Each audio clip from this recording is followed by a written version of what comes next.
WiCAM software was introduced because of problems with the amount of orders for sheet metal parts that we had to program. It was impossible with the manpower at our disposal.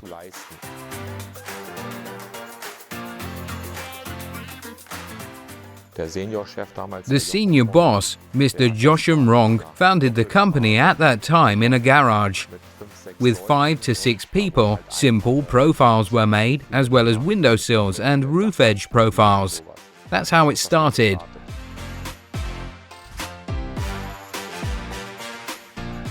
The two-dimensional machining is done in WiCAM software completely. This is done for both punching machines, the TruPunch 3000 and the TruMatic 6000, and the Maka panel milling machine.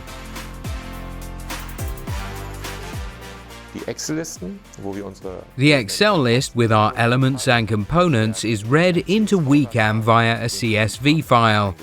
Where useful, fine-tuning is done by the colleagues in programming, for example, if we want to improve with a more suitable tool.